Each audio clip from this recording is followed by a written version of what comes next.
तो 68 कंपनियां हैं करंटली केमिकल बास्केट के अंदर, जिसका मार्केट कैप 1000 करोड़ से ऊपर का हो। कि अगर सपोज कोई एक्टिव फंड आता है तो जनरली 1000 करोड़ से ऊपर के साइज की ही कंपनियों में वो अपना निवेश करना पसंद करेंगे। तो ऐसा 68 कंपनियों का बास्केट है।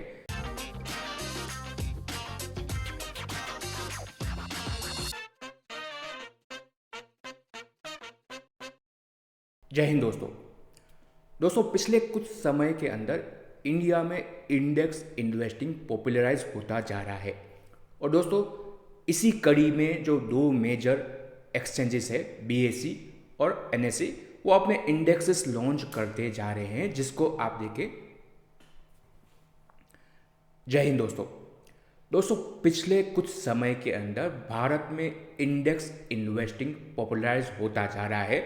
और इंडेक्स इन्वेस्टिंग को कैटर करने के लिए एक्सचेंजेस अपने इंडेक्स बनाते जा रहे हैं, जिसको बेंचमार्क रख के अलग अलग एएमसी अपने पैसिव फंड लॉन्च करते जा रहे हैं। तो दोस्तों, इसी कड़ी में रिसेंटली एनएसई ने अपना एक नया इंडेक्स लॉन्च किया है। अपने कैटेगरी का ये एकमात्र इंडेक्स है जो रिसेंटली ही एनएसई ने लॉन्च किया है, वो है निफ्टी केमिकल इंडेक्स। दोस्तों, तो आज के वीडियो में एनएसई के इस निफ्टी केमिकल इंडेक्स के बारे में जानकारी प्राप्त करेंगे।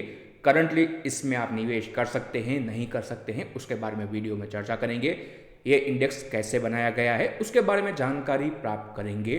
और केमिकल स्पेस के बारे में भी थोड़ी चर्चा करेंगे वीडियो के अंत में। तो अनुरोध रहेगा आप सभी से, इस वीडियो को पूरा ज़रूर देखिएगा। और अगर आपको इस वीडियो से कोई वैल्यू मिले तो वीडियो को आप शेयर भी कर सकते हैं अपने दोस्तों के साथ, परिवारजनों के साथ। दोस्तों, आगे बढ़ें उससे पहले आपके स्क्रीन पर डिस्क्लेमर आ रहा है। Mutual fund investment are subject to market risk. Please read all scheme related document carefully before investing. ये वीडियो सिर्फ हम आपके इंफॉर्मेशन पर्पस के लिए तैयार कर रहे हैं। हम कोई सेबी रजिस्टर्ड इन्वेस्टमेंट एनालिस्ट नहीं है। किसी भी प्रकार के शेयर या म्यूचुअल फंड में निवेश करने से पहले आपको अपना जोखिम जरूर समझना है और अपने एडवाइजर से सलाह लेके ही आपको निवेश करना है। तो दोस्तों, निफ्टी केमिकल इंडेक्स तकरीबन एक वीक पहले ही एनएसई ने ये नया इंडेक्स लॉन्च किया है। तो इसके बारे में आज के वीडियो में हम चर्चा करते हैं।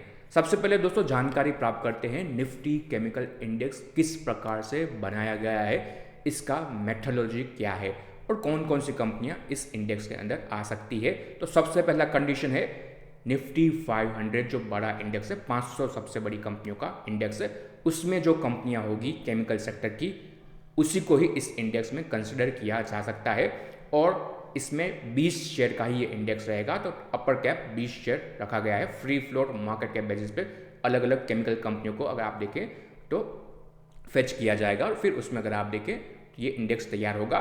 2005 के बेस ईयर से इस इंडेक्स को तैयार किया गया है। 1000 का बेस वैल्यू और 2005 से अगर आप देखें इस इंडेक्स का बेस ईयर गया है।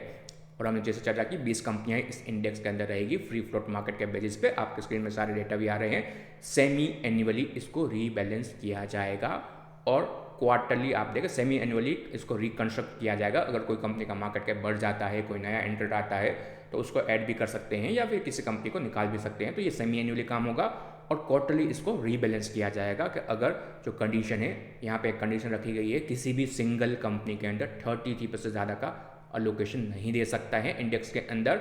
और टॉप 3 कंपनियों में भी 62% के आसपास से ऊपर अलोकेशन नहीं दिया जा सकता है।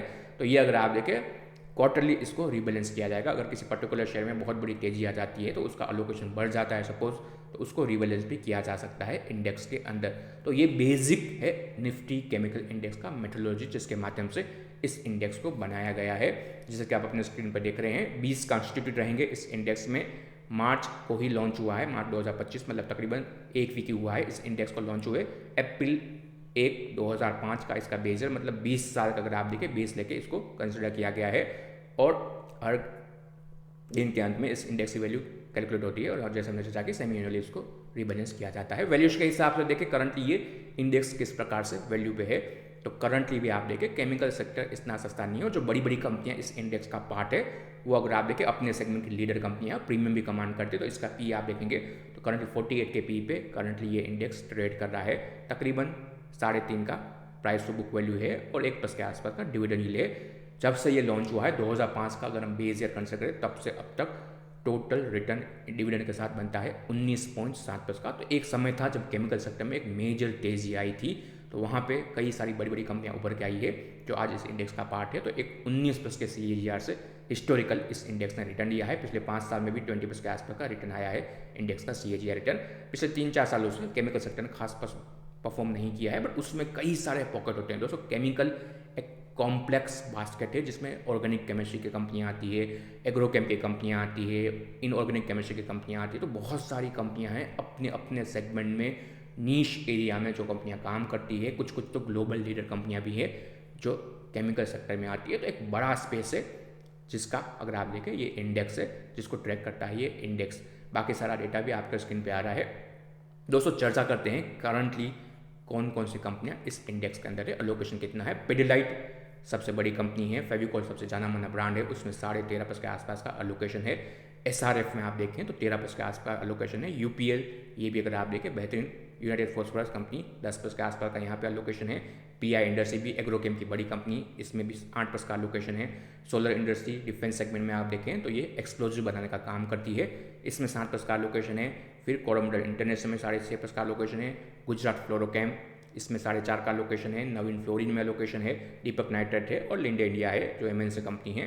तो ये टॉप 10 इनके अगर आप देखें वेटेज है। 20 कंपनियां हैं इस इंडेक्स के अंदर। 20 के 20 कंपनियों के नाम भी आपके सामने आ रहे हैं। आरती है, अतुल है, बेयर है। फिर आप देखें बाकी कुछ कंपनियां ERD पेरी है, मार्केट कैप बेसिस पे है, तो जिसका मार्केट कैप ज़्यादा होगा उसका लोकेशन होगा।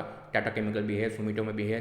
फिर आप देखें तो PCBL है, नवीन फ्लोरिन है, लिंडे और बाकी हमने ऑलरेडी चर्चा की। तो ये 20 कंपनियां हैं करंटली इस इंडेक्स के अंदर जिसके माध्यम से ये इंडेक्स तैयार किया गया है और इसका परफॉर्मेंस ये 20 कंपनियों का आधारित बदलता रहेगा। दोस्तों अब तक रिसेंटली ही लॉन्च हुआ है, तो बहुत ज़्यादा पॉसिबिलिटी है कि आने वाले 2-4 महीनों के अंदर ही कोई ना कोई AMC इसको ट्रैक करने वाला कोई ना कोई इंडेक्स फंड लॉन्च कर देगी। आजकल यही हो रहा है मार्केट के अंदर। हमने देखा है डिफेंस का इंडेक्स लॉन्च हुआ, उसके पीछे पीछे डिफेंस इंडेक्स फंड और डिफेंस एक्टिव फंड भी लॉन्च हुए। उसके बाद हमने कैपिटल मार्केट के कुछ इंडेक्स लॉन्च होते हुए देखे, उसके पीछे पीछे अगर आप देखें उसके ETF भी आ गए।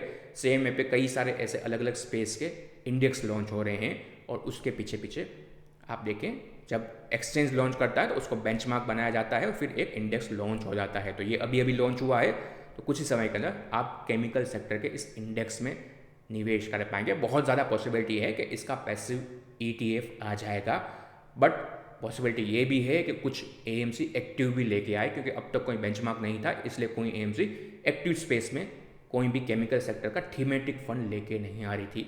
बट अब ये क्योंकि बेंचमार्क आ चुका है तो बहुत ज़्यादा पॉसिबिलिटी है कि आने वाले समय में कोई थीमेटिक फंड भी आ सकता है इस स्पेस के अंदर। तो थोड़ा चर्चा करते हैं केमिकल स्पेस के बारे में कि कितना बड़ा ये स्पेस है।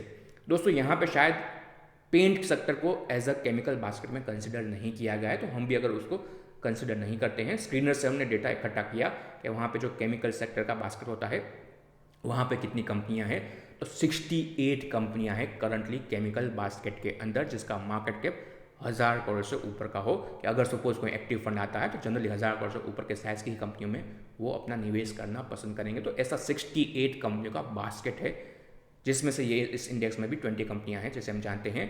दोस्तों केमिकल स्पेस अभी भी इतना बड़ा स्पेस नहीं है। एक ही एक कंपनी है जिसका मार्केट कैप 1 लाख करोड़ से ऊपर का है, जो पिडिलाइट है शायद।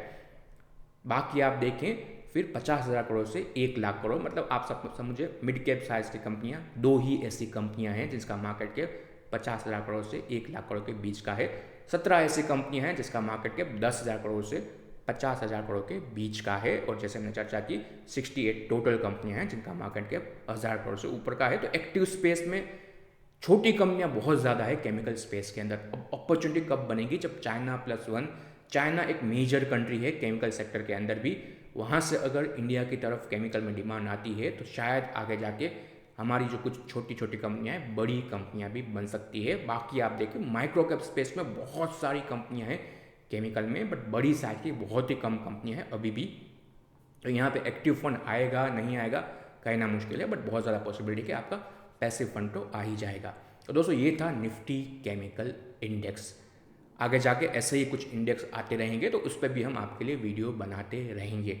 इसलिए आपको क्या करना है, चैनल को सब्सक्राइब ज़रूर करना है, ताकि जब भी हमारा नया वीडियो आए आपको नोटिफिकेशन मिल जाए। और आखिर में फिर से आपका स्क्रीन पर डिस्क्लेमर आ रहा है ये पूरा का पूरा वीडियो आपके इन्फॉर्मेशन के लिए ही था।